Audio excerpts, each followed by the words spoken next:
Olá, pessoal! Nós estamos de volta para falarmos mais um pouquinho sobre geopolítica. A gente precisa, então, olhar a temática da nossa aula de hoje. Vamos dar uma olhadinha para cá. Na nossa aula de hoje, nós vamos falar sobre a integração entre indústria e estrutura urbana, rede de transportes e setor agrícola no Brasil, e essa é a parte 2.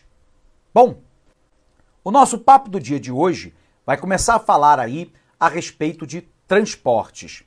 Aí eu quero te lembrar que a história tem muito a nos contar sobre a atual situação brasileira do sistema de transportes.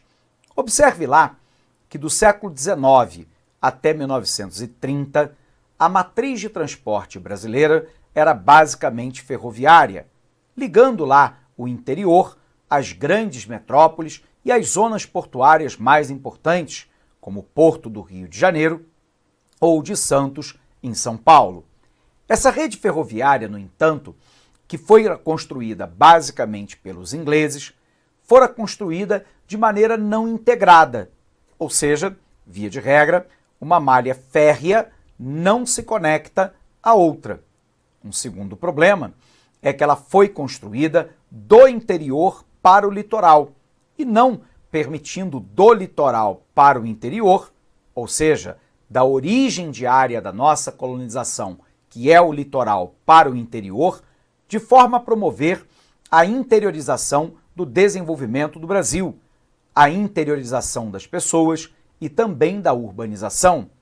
Ela fora construída, repito, do interior para o litoral e não do litoral para o interior. Outra questão é que muitas dessas ferrovias foram construídas com bitolas de trilho diferentes. Resultado, a integração era impossível, porque se um trem entra numa bitola mais larga ou mais estreita, ele descarrilha. O resultado é que nós tínhamos nas grandes cidades brasileiras o modal ferroviário também como principal. Os bondes é que interligavam os bairros, sobretudo das grandes metrópoles brasileiras. Porém, no finalzinho do século XIX, início do século XX, nós vamos ter lá uma segunda revolução industrial em curso, sobretudo nos Estados Unidos. É a chamada Revolução Metalomecânica, a invenção do motor à explosão, que vai permitir a invenção do automóvel, da aviação e das embarcações movidas a óleo diesel. O resultado desse cenário, pessoal, é que na década de 1930, sinal de modernidade no nosso país era o modal rodoviário. Tanto que, ainda na década de 20, durante o governo de Washington Luiz, o Brasil começa a dar os primeiros passos na constituição do modal rodoviário como a matriz de transporte brasileiro. Porém, foi sobretudo lá, no governo de Juscelino Kubitschek, de 1956 a 61, e o seu plano de metas, fazer o Brasil crescer 50 anos em 5, dando um salto de industrialização, é que o Brasil, de fato, abre aspas, abandonou o seu modal ferroviário e passou a adotar o modal rodoviário como matriz de transporte. O problema é que o modal rodoviário é um modal muito inadequado para países de dimensões continentais como o Brasil. E a pergunta é, por quê? Olha para cá. Desde a década de 1950, que a principal matriz de transporte brasileira é o modal rodoviário.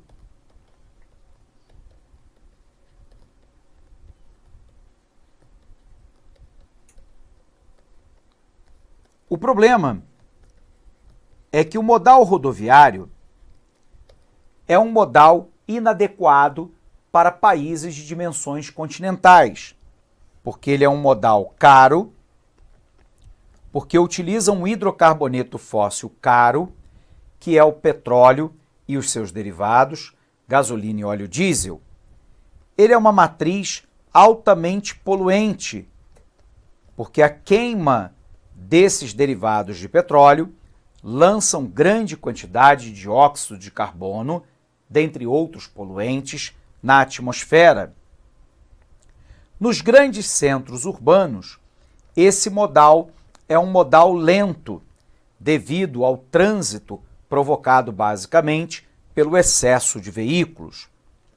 Esse modal é mais sujeito a acidentes.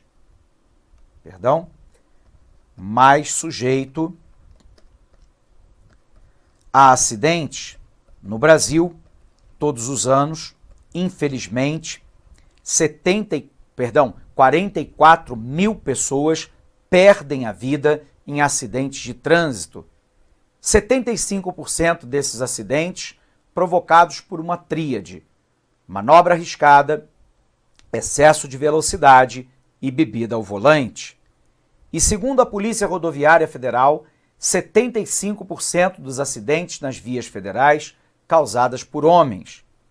O sistema é caro, poluente, lento, mais sujeito a acidentes, baixa capacidade de carga, se comparado aos outros modais.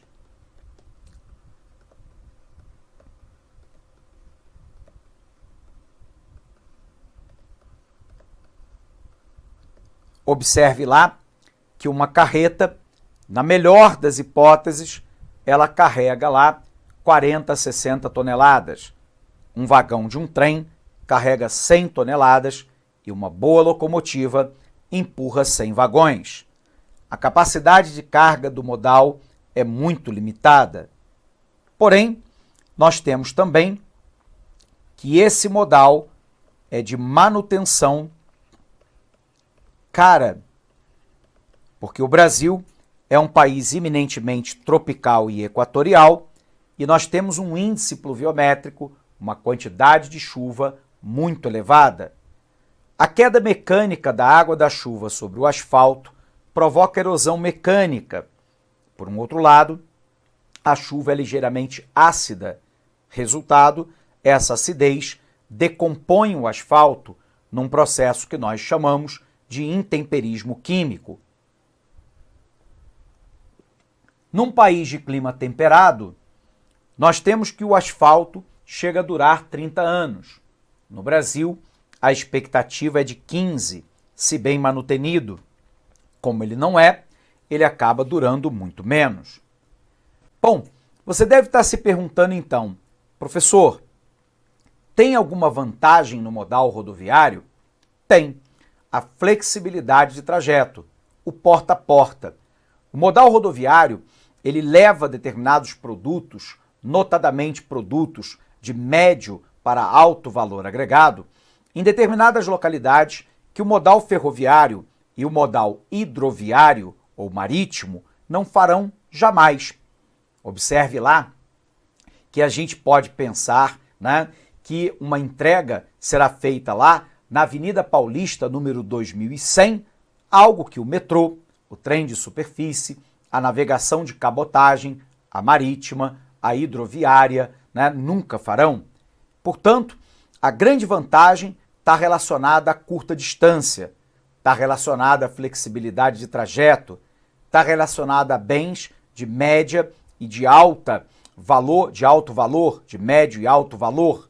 E, portanto, tem lá, em grandes países como os Estados Unidos, o Canadá, a Índia, a Austrália e a Rússia, além da China, a matriz rodoviária é basicamente um modal complementar e não o modal principal. Bom, professor, então qual é o modal principal que o Brasil deveria adotar? Boa parte dos especialistas falam que o Brasil deveria adotar lá o que nós chamamos de intermodalidade, ou seja, o transporte intermodal. Observe aqui. Boa parte dos especialistas falam que o Brasil deveria adotar o chamado transporte intermodal, ou seja, que utiliza mais de um modal de transporte. A base do sistema seria o sistema ferroviário. O modal ferroviário que envolve, obviamente, a ferrovia de superfície e também o metroviário. Por um outro lado, o sistema hidroviário.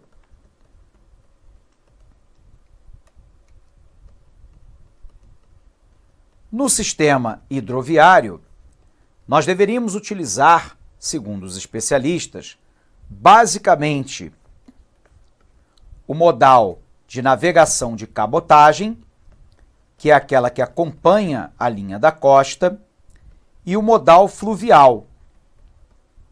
Fluvial, rio.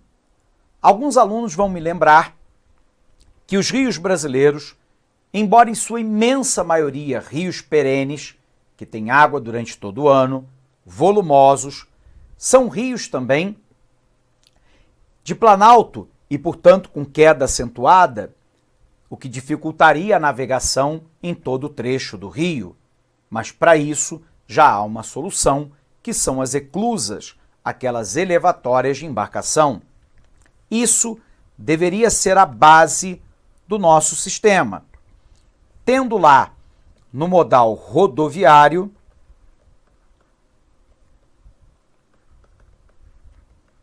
apenas um sistema complementar.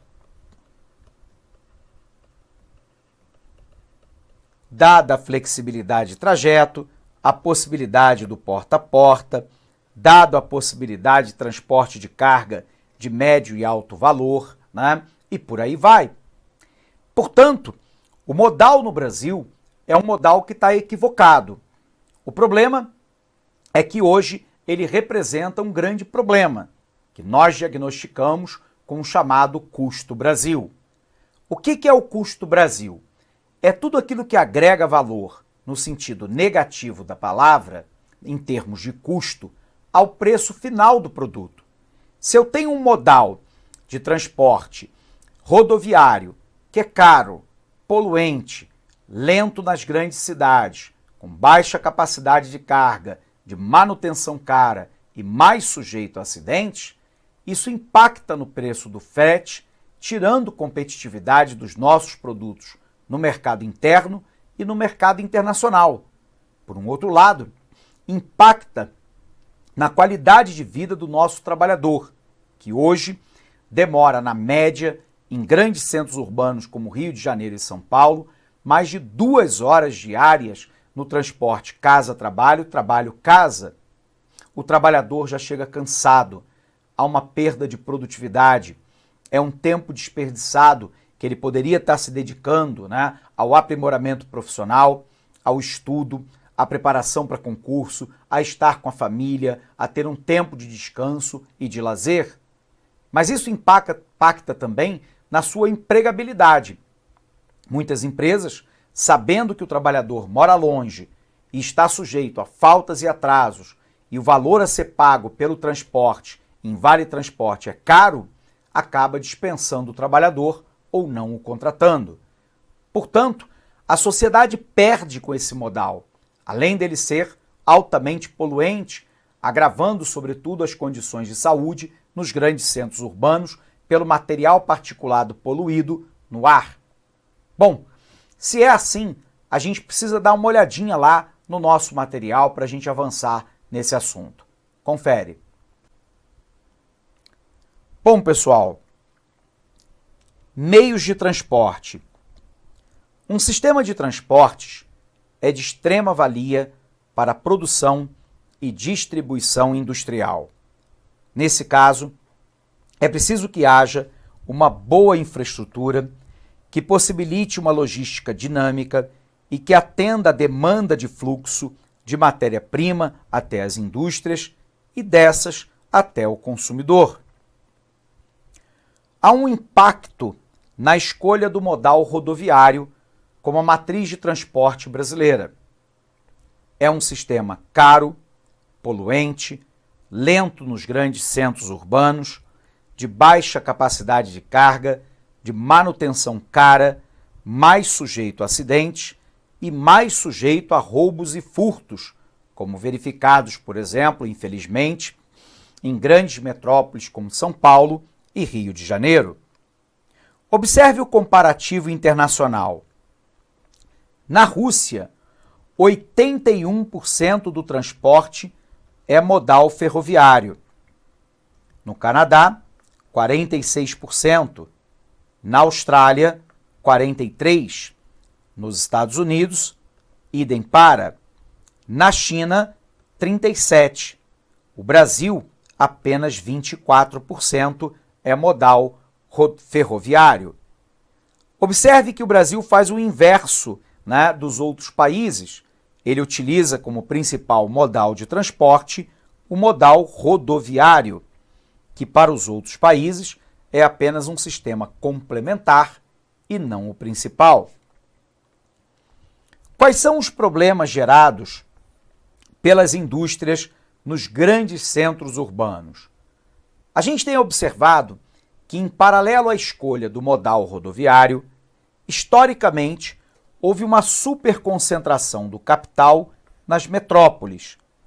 Observe a imagem ao lado, que fala da distribuição espacial da indústria. Historicamente, essa indústria fortemente concentrada no Sudeste Sul e na costa leste do território brasileiro. Isso tem provocado, ao longo dos anos, uma aceleração no preço dos imóveis urbanos, o congestionamento nas redes de transporte e de comunicações, o esgotamento das reservas de matéria-prima e de energia, a elevação do custo da mão de obra e elevada poluição. No entanto, nos últimos anos, nós temos percebido uma reorganização geográfica industrial no mundo e principalmente em países subdesenvolvidos e industrializados, como o Brasil. Observe lá o mapa acima, que historicamente a concentração industrial se deveu lá na área concentrada do Sudeste Sul. Porém, a partir da década de 90, a gente vai observar uma maior desconcentração em direção ao interior e algumas vezes até da área amazônica. O Brasil passa por uma profunda desconcentração espacial relativa das atividades econômicas. Sendo assim, um elemento que tem bastante importância na hora de decidir pela implantação de uma fábrica são os incentivos fiscais. Esses incentivos fiscais podem ser a isenção de impostos, terreno sem custo, algumas vezes com infraestrutura básica já implantada. Em qualquer país, quando alguma empresa anuncia a concentração de uma nova fábrica, começam as guerras fiscais entre cidades para atraí-las. Em 2010, o governo federal dava incentivo fiscal da ordem de 165 bilhões. Desse ano de 2019, o previsto é de 376 bilhões. Eu tenho dito para os meus alunos que o incentivo fiscal não necessariamente é bom ou ruim, depende da maneira como ele é implementado. Se nós tivermos lá um contrato entre o Estado e a empresa beneficiária do incentivo fiscal, onde ela se compromete a permanecer naquela localidade por um determinado número de anos, onde se avalia num estudo qual será o nível de produção, a contratação de trabalhadores diretos, a criação de empregos indiretos, a potencialidade de dinamização da economia local e regional, quando se analisa a carga tributária que será aplicada, a quantidade de impostos que deverá ser renunciada e aquela que deverá ser recebida pela produção, o Estado pode fazer, então, uma análise adequada para saber se deve ou não e em que montante aplicar o incentivo fiscal. O problema é que alguns estados brasileiros, e municípios também, e às vezes até a União, não têm esses cálculos, ou não têm com a qualidade técnica que seja necessária. O Tribunal de Contas do Estado do Rio de Janeiro, por exemplo, alerta que só durante a gestão do ex-governador Sérgio Cabral, hoje preso pela Operação Lava Jato, foram concedidos 156 bilhões de incentivo fiscal, o que corresponde ao pagamento de 7 anos do funcionalismo estadual. Não é por acaso que o Estado do Rio de Janeiro se encontra falido. Essa, obviamente, não é a única causa, mas é uma das causas. Portanto, a irresponsabilidade na concessão do incentivo fiscal no Bolsa Empresário pode ter consequências muito ruins para toda a sociedade e para as contas públicas em particular. Porém, se bem aplicado, ele pode gerar emprego, renda, arrecadação de impostos, criação de tecnologia, desenvolvimento local, regional e nacional e, portanto, de novo, depende da maneira como é implementado. O setor de transportes no Brasil apresenta diversos problemas, e isso pode ser explicado pela grande extensão do território e pelas políticas governamentais adotadas no decorrer do século XX, que não levaram em consideração a necessidade de diversificar as modalidades de transporte no Brasil. Observe a rede rodoviária em 1975 e depois em 2005. Observe agora a rede ferroviária no mesmo ano de 75 e depois em 2005.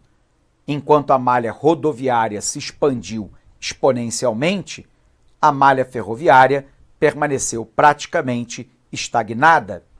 Resultado, nós insistimos num modal que é inadequado para um país de dimensões continentais como o Brasil. O sistema de transporte é vital para o comércio interno e externo, pois o custo do frete é um dos elementos, muitas vezes o principal, que compõe o preço das mercadorias. No Brasil, para algumas situações, até 61% do transporte de carga é feito pelo modal rodoviário.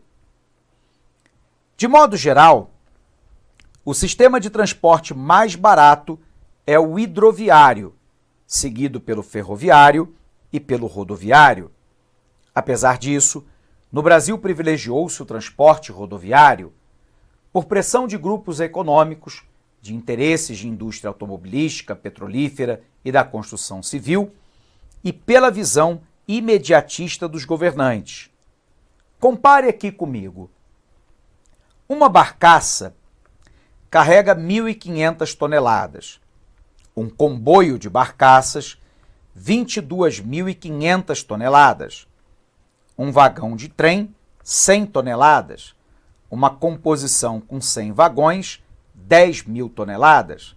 Uma carreta carrega, na média, 26 toneladas. A comparação, então, é simples. Uma barcaça corresponde a 15 vagões ou a 58 carretas. Um comboio de barcaças corresponde a 225 vagões ou 2,25 composição de 100 vagões, o que corresponde a 870 carretas.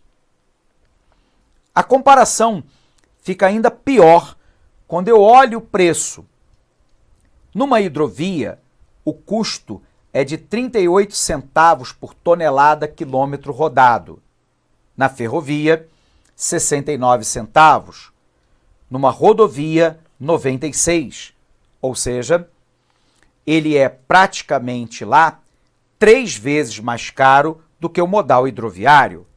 Um caminhão tem uma vida útil média de 10 anos, uma locomotiva, o dobro, e um equipamento de transporte fluvial, 50 anos ou mais. O planejamento e os investimentos das verbas públicas, historicamente no Brasil, ficaram centradas no setor rodoviário, enquanto as ferrovias e hidrovias foram relegadas a segundo plano, incluindo a navegação de cabotagem, que é o transporte marítimo realizado entre dois portos, costeiro e um porto fluvial, para atender ao mercado interno. O alto custo para transportar mercadorias por rodovia, das regiões produtoras até os portos nacionais, é um dos fatores que diminuem a competitividade da produção nacional no mercado externo e, em muitos casos, encarece o preço das mercadorias no mercado interno. Em 2006, o governo federal lançou o Plano Nacional de Logística de Transportes, com o objetivo de formalizar e perenizar instrumentos de análise sobre a ótica logística para dar suporte ao planejamento de intervenção pública e privada na infraestrutura e na organização dos transportes, de modo que o setor possa contribuir para a consecução das metas econômicas, sociais e ecológicas do país em horizonte de médio a longo prazo, rumo ao desenvolvimento sustentado. Observe que, em 2005, 58% do transporte era modal rodoviário, 25% modal ferroviário, 13% modal aquaviário, 3,6% dutoviário, que é o duto. A proposta era que em 2025 o Brasil tivesse um sistema mais equilibrado. O problema é que os investimentos para essa mudança não foram realizados no montante, na velocidade que eram necessárias. Corremos o risco de chegarmos em 2025 com o mesmo sistema de transportes. Eu separei aqui alguns quadros, e esses quadros eu quero já lhe chamar a atenção que eles estão em português de Portugal, porque eu encontrei num site português esse comparativo entre o modal rodoviário, aéreo, aquaviário e ferroviário. Então, óbvio, você tem que se atentar que o português é de Portugal e não, o do Brasil. Mas ele é um comparativo interessante para você dar uma lida, para tentar entender a diferença entre os modais. Bom, pessoal, se é assim, vamos resolver questão para a gente consolidar o nosso conhecimento. 2013, Banca CESP diz assim: no que se refere à atividade industrial e à urbanização brasileira, julgue o item subsecutivo. O Sudeste tornou-se polo da industrialização brasileira devido à infraestrutura urbana e de transportes desenvolvida pela economia cafeeira. Alternativa verdadeira. Nós vimos lá que a presença da eletrificação da zona portuária do Rio de Janeiro e de Santos em São Paulo, da rede ferroviária ligando o interior até a capital, ao afluxo de mão de obra relativamente qualificada de imigrantes da Europa, a presença do setor bancário no Rio de Janeiro, enfim, a infraestrutura urbana e de transportes, desenvolvida pela indústria cafeeira, facilitou essa concentração. Alternativa verdadeira. 2008, Banca CESP, com relação à matriz de transportes e aos sistemas de transporte, julgue o próximo item. Uma das alternativas para o maior equilíbrio da matriz de transporte brasileira seria a utilização do sistema ferroviário de transporte, que apresenta economia no transporte em determinadas situações.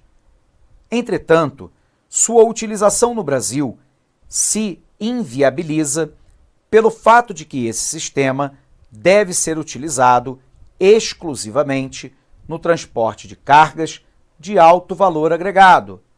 Alternativa falsa. Observe lá, primeiro que a utilização desse modal não se inviabiliza pelo fato desse sistema ser utilizado exclusivamente para o transporte de cargas. Modal ferroviário é também utilizado para transporte de passageiros. Veja lá os trens urbanos e o metrô. E mais, o sistema de transporte ferroviário não é característico de transporte de carga de alto valor agregado. Esse modal para alto valor agregado é o aeroviário. O sistema ferroviário e hidroviário transporta bens de baixo valor agregado, como soja, milho, algodão e alguns componentes industriais. Portanto, alternativa incorreta. Terceira questão. No início do século XXI, as fronteiras econômicas se ampliaram, mais áreas são ocupadas e pode-se mesmo dizer que o território brasileiro está inteiramente apropriado. Ao fenômeno do êxodo rural, acrescenta-se também, ainda mais do que no período anterior, o êxodo urbano. A respeito do tema abordado no texto acima, julgue o item a seguir. A modernização tecnológica necessária para o desenvolvimento pleno das atividades agrícolas, seja no plantio, nos cuidados, na colheita, na armazenagem, no empacotamento e no transporte dos produtos, independe da modernização das cidades. Alternativa falsa. A gente vai observar que a modernização tecnológica, ela depende da modernização das cidades, sobretudo na sua rede de logística, né, para a chegada dos bens e o beneficiamento da produção. Portanto, dizer que ela independe dessa modernização é uma alternativa incorreta. Quarta questão. A respeito dos efeitos da reestruturação produtiva no território brasileiro, que ocorreu como consequência da Revolução Tecnocientífica Informacional, a partir da segunda metade do século XX, julgue o próximo item. A nova organização espacial da produção brasileira surgiu a partir da crise econômica dos anos 80 do século passado e da crescente concorrência internacional, as quais resultam em uma dispersão espacial da produção agropecuária e industrial a partir da expansão da fronteira agrícola, da reestruturação de antigas regiões produtivas agrícolas e pela desconcentração da indústria paulista. A alternativa verdadeira é a chamada desconcentração espacial da produção. Quinta, um dos principais desafios da sustentabilidade é o fato de que o tipo de mundo que criamos, principalmente a partir do século XX, poderá entrar em colapso. Por essa razão, há necessidade de mudanças. Essa constatação apresenta uma dimensão ambiental em relação à deterioração dos sistemas ecológicos básicos para a manutenção da vida e dimensões socioeconômicas relacionadas à marginalização, já que parte crescente da comunidade humana, cerca de 1,5 bilhão de pessoas, o equivalente a 1/4 da população mundial, vive abaixo de padrões aceitáveis de qualidade de vida. Os modelos de consumo, os estilos de administração e o comportamento político não são adequados para uma comunidade de 6 bilhões de pessoas. Considerando os processos de produção e de ocupação do território brasileiro, bem como problemas relacionados ao meio ambiente, julgue o item seguinte. Atualmente, o Brasil assemelha-se a muitos países desenvolvidos, pois desde meados do século XX vem avançando em aspectos econômico e social, graças à superação das desigualdades regionais alcançadas após a industrialização e a integração produtiva e financeira do mercado interno. Alternativa falsa. Nós não podemos falar ainda de uma superação das desigualdades regionais.